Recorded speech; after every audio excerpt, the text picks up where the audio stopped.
परमेश्वर परमात्मा ने नम। किताब जगत पेज नंबर 97।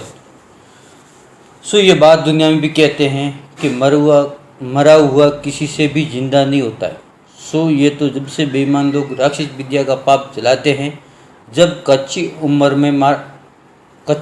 मरते, और जो एक दिन भी कम होवे और बुढ़ा होवे तो उसको दुनिया भुलाने के वास्ते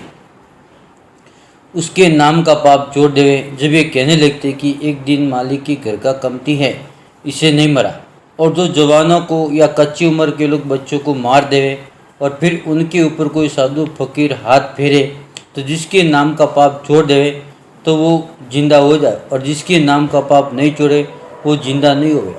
तो साधु को करामाती जानते हैं और फिर उसकी तारीफ करते कि फलाना साधु के हाथ फेरने से जिंदा हो गया, और ये ख्याल नहीं करते हैं कि ये पाप है, क्योंकि जो पाप को छोड़ देवे है जब तो जिंदा हो जाते, और पाप को नहीं छोड़े तो जिंदा नहीं होवे। जब शायद साधु कितने याद क्यों न फेरे, हरगिज जिंदा नहीं होवे। जब साधु फकीर ये कहने को लग जाते कि हमने भक्ति अच्छी तरह से नहीं की, इसे हमारे हाथ के फेरने से ये शख्स जिंदा नहीं हुआ है। अगर से अच्छी तरह से भक्ति की होती तो हमारे हाथ फेरने से जरूर जिंदा हो जाते, क्योंकि जिसने भक्ति की थी उनके हाथ फेरने से कैसा जिंदा हो गया। सो जिसके हाथ फेरने से वो बीमार अच्छा हो जाता है तो वो हाथ फेरने वाले ही जानते हैं कि मेरे बराबर कोई जोगी नहीं, क्योंकि मेरे कहने से मरे हुए जिंदा हो जाते, और यह ख्याल नहीं करते हैं कि पाप है कि कच्ची उम्र में मर जाते हैं, और जो कि पूरी उम्र पाके मरता है तो वो जिंदा नहीं होता है, और जो कच्ची उम्र में मरता है वो जिंदा हो जाता है। और जो कच्ची उम्र में मरा है किसी ने राक्षस विद्या के पाप से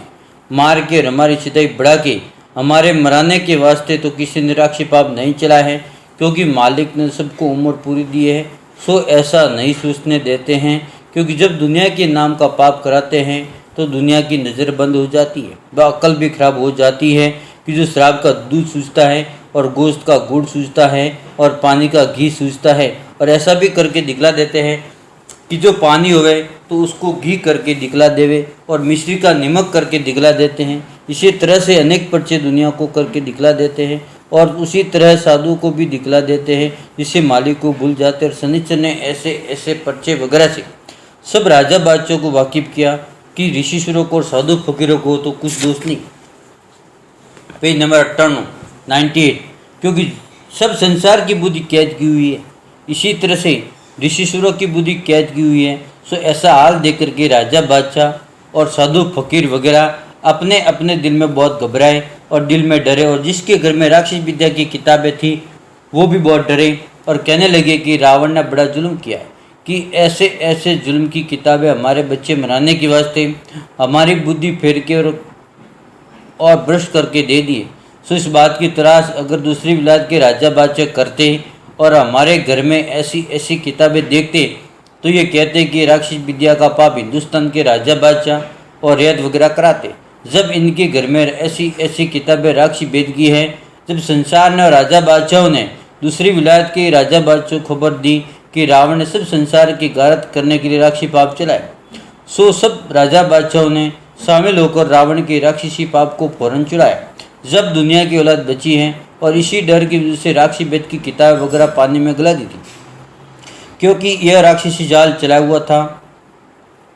तो रावण वगैरह का था, और हमारे घरों में ये किताबें हमारे बच्चे मराने के वास्ते दे दी, और आप लादा गलादा रहा इस शुभ से उन किताबों को गला देना, पानी में डुबो देना। दुनिया में कहते हैं कि रामचंद्र जी वगैरह और तमाम संसार ने राक्षस विद्या का पेट डुबो दिया था, उसी तरह से इन बनियों ने राक्षस विद्या का पाप चलाए हैं। सो मिटाओगे जब दुनिया की औलाद बचेगी, क्योंकि इन बनियों ने रावण से ज़्यादा पाप चलाए, जिससे संसार की बुद्धि भ्रष्ट कर दी है, और रावण ने तो थोड़ा सा ही राक्षस विद्या का पाप चलाया था, जिससे संसार की थोड़ी बुद्धि भ्रष्ट हुई थी। परंतु इस हाल से शनिचर ने सबों को वाकिफ किया। जब सब लोग फौरन समझ गए, परंतु इन महाजन बेईमान ने ऐसा पाप चलाया है कि जैसे कोई शख्स शराब को पी करके मस्त हो जाता है, कि अच्छी बुरी बात को बेर से नहीं समझता है, इसी तरह संसार के लोग मेरे समझाने से नहीं समझते हैं, क्योंकि इन बनियों ने सबकी अकल को अपने राक्षसों से ऐसे खराब कर दी है कि समझाए से भी नहीं समझते। परंतु ये काम मैंने तो सब राजा बादशाह और साधु फकीर के बच्चे बचने की सबसे अपने ऊपर तकलीफ उठा के इनके पापों को जाहिर करना शुरू किया। और किसी की बुद्धि तो ऐसी कर दी है, वो कहता है कि हम तो जादू को समझते नहीं। सो ये बात इस वास्ते कहते हैं कि इन बनियों ने बुद्धि लोगों की पाप से खराब कर दी है। जय परमेश्वर, महात्मा ने नम।